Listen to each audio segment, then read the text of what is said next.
au départ de cette première épreuve spéciale du Rallye Monte-Carlo, Mickey Biasion, le double champion du monde 88-89.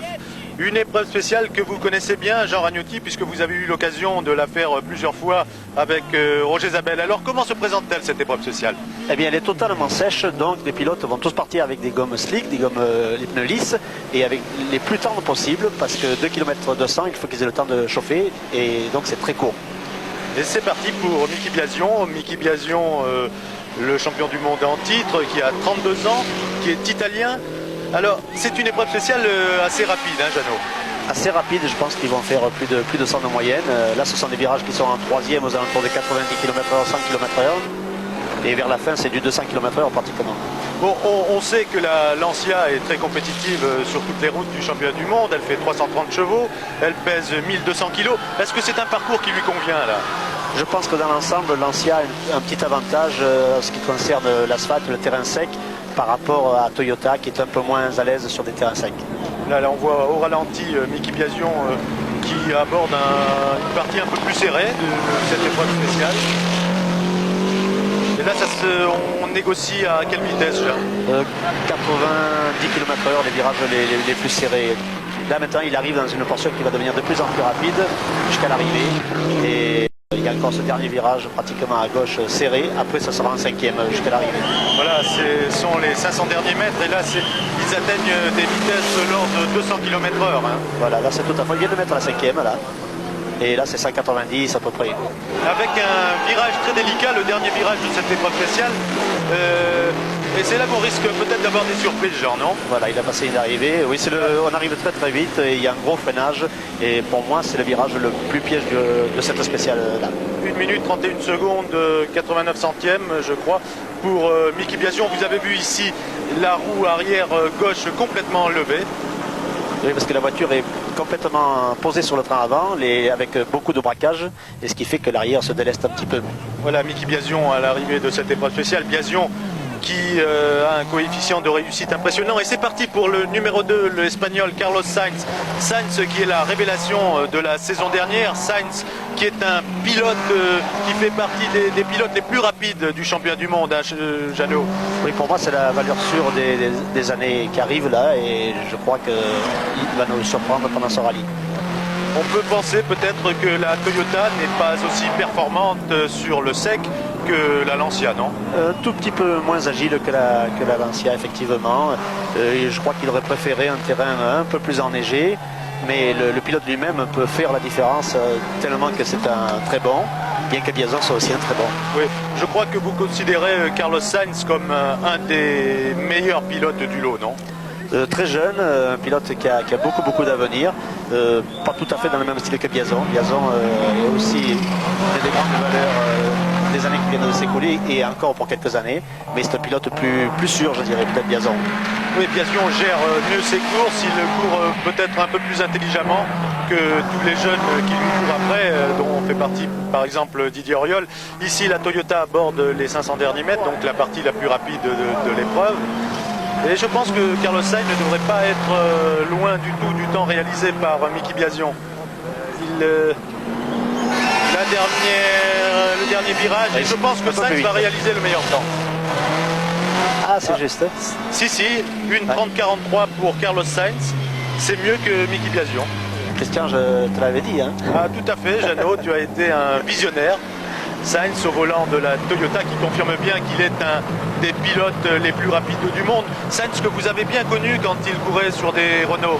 Il a débuté en 1985 sur la Maxi 5 Turbo. Je l'avais rencontré au Rallye des Garrigues et il m'avait fait déjà très forte impression malgré son jeune âge. Et là, au départ, la Mazda de Timo Salonen, le Finlandais, Salonen que l'on connaît bien en France, qui a couru pour Peugeot et qui a été champion du monde en 1985 avec la 205 Turbo 16. Alors, un handicap quand même pour ces Mazda, Jeannot, c'est leur puissance. Voilà, la puissance, et puis je pense qu'ils n'ont pas atteint un niveau de qualité de tenue de route qu'à Lancia et Toyota maintenant. À eux, vraiment, à la Mazda, il aurait fallu beaucoup de neige pour qu'elle tire son épingle du jeu. Oui, je pense qu'elles vont pas être à l'aise dans ce rallye Monte-Carlo qui est pour l'instant complètement sec. Timo Salonen totalise 11 victoires en championnat du monde. C'est un pilote d'excellente valeur qui, à l'époque des Peugeot, était considéré comme le meilleur du monde et qui n'a pas le physique qui correspond du tout à ce qu'il est dans la voiture. C'est-à-dire qu'il a un physique un peu indolent. On l'appelle Snoopy, il est plutôt enveloppé, mais il se déchaîne complètement au volant de voitures de course. Je pense quand même qu'il faut s'attendre à ce que Salonen soit à 3 secondes au moins des meilleurs temps. Au moins 3 secondes. Ouais, en handicap, on l'a dit, pour ces Mazda, leur puissance. Elles sont parmi les plus légères, 1100 kg, c'est pas mal pour des groupards, mais leurs 280 chevaux ne peuvent pas rivaliser avec les puissances des Toyota, Mitsubishi et Lancia. Là, la partie la plus rapide, donc c'est en 5e. Ici, on arrive à un gros freinage. Il y a un virage à gauche en seconde qui se referme un petit peu. Voilà, une 33,69 pour Timo Salonen. C'est pas mal compte tenu du handicap de la puissance. Il est à 3 secondes de Carlos Sainz, c'est ce que vous aviez dit. Décidément, Jeannot, on ne peut pas vous prendre en défaut. Le dernier virage de Timo Salonen. Là, Timo Snoopy avec ses lunettes. D'habitude, il allume tout de suite une cigarette après une épreuve spéciale. Et son compatriote Juha Kankkunen qui a regagné les rangs de l'équipe Lancia après avoir couru chez Toyota pendant 2 saisons. 2 saisons, on peut le dire, décevantes. Kankkunen qui a 31 ans et qui a été champion du monde en 86 avec Peugeot et en 87 avec Lancia, un double champion du monde ici en action. C'est un pilote très rapide. Hein, c'est aussi un pilote de très grande valeur sur l'ensemble du championnat du monde. Bon, ici sur le sec, peut-être que Biazon, Auriol et Sainz seront plus vite que lui. Et il se peut qu'il soit plus vite, mais sur l'ensemble des rallyes, Portugal, Acropole, tout ça, c'est un client. Oui, il marche bien sur tous les terrains, la terre, la glace, la neige. Bon, sur le sec, il est un peu derrière les latins, c'est un peu normal aussi, non Jeannot? Oui, c'est un petit peu normal. Les pilotes finlandais roulent quand même un peu moins souvent que les pilotes latins sur l'asphalte. Et même autour de Corse, on voit qu'ils ne sont pas très loin, mais ils ne sont pas tout à fait devant. Il y a eu Allen à une époque qui allait très vite sur l'asphalte. Ouais, Juha Kankkunen qui totalise 8 victoires en championnat du monde et qui a débuté en 1978. Il n'a jamais gagné Monte-Carlo, Kankkunen, mais il est passé très près de la victoire en 87. On se souvient un petit peu de ces petits accrochages avec Miki Biasion en fin de rallye. Et ça va être fini pour Juha Kankkunen. Ça sera intéressant de voir son temps par rapport à celui de Miki Biasion. Oui, je pense qu'il ne sera pas très loin des meilleurs temps, mais un petit peu derrière. Une 31, une 32,74. Ouais, c'est moins bien que Biasion et que Carlos Sainz, surtout. Biasion avait fait une 31,89 et Sainz, je vous le rappelle, meilleur temps, une 30,43. On sort très très large là, hein, Jeannot, non? Oui, parce que bon, on arrive très vite, il y a un gros freinage et le virage se referme un petit peu vers la fin, ce qui fait que la voiture est entraînée vers l'extérieur. Mais le principal, les pilotes la laissent aller volontairement aussi vers l'extérieur parce que dès qu'ils ont franchi la ligne d'arrivée, ils s'en foutent d'être mal placés pour le virage suivant. La ligne d'arrivée est franchie. Et là, c'est parti pour Mikael Eriksson, un Suédois qui vient de chez Mitsubishi et qui a remporté sa première victoire en championnat du monde l'année dernière en Argentine avec une Lancia, mais il était déjà condamné dans l'équipe italienne. On savait qu'il la quitterait. Il est passé chez Mitsubishi avec laquelle il a gagné le Rallye des 1000 Lacs, donc 2 victoires l'année dernière en championnat du monde pour Mikael Eriksson. C'est un pilote qui n'est pas parmi les plus rapides, mais c'est un pilote sûr, qui assure, comme on dit, hein, Jeannot. Oui, mais je crois que son handicap ici sera d'être relativement nouveau pour le rallye de Monte-Carlo. C'est vrai. Et pour être bien dans le coup à Monte-Carlo, il faut l'avoir fait de préférence plusieurs fois. Ouais, il n'a pas une grande expérience du Monte-Carlo.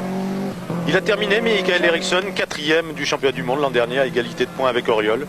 Là, les autres pilotes, les autres concurrents qui l'ont précédé sortaient un peu plus large. Hein. On l'a bien vu au ralenti. Ils n'utilisent pas toute la largeur de la route. Je pense qu'il est peut-être un petit peu sur la réserve. D'abord parce que cette première épreuve spéciale étant très courte, influence peu sur le classement général du rallye. Enfin, le rallye lui-même se jouera beaucoup plus loin dans le rallye. Et peut-être qu'il est un tout petit peu plus prudent que ce qu'il voudrait. Alors là, tous les concurrents partent quasiment en slick, hein, c'est-à-dire en pneus lisses dans cette première épreuve spéciale du Monte-Carlo. En tout cas, tous les pilotes d'usine, plus ceux qui ont un espoir de terminer dans les 10 premiers au classement général, ça c'est certain. Le freinage est le dernier virage le plus délicat de l'épreuve. Voilà, Une 32-30. c'est correct. 32-30, c'est quand même à 2 secondes quasiment de Carlos Sainz, son coéquipier de l'équipe Toyota. Mais il fallait s'y attendre hein, quand même. Ouais, il est à peu près 1 seconde au kilomètre derrière. D'après ce que j'ai vu en pilotage, il prenait un peu moins de risques que Carlos Sainz. L'écart est normal.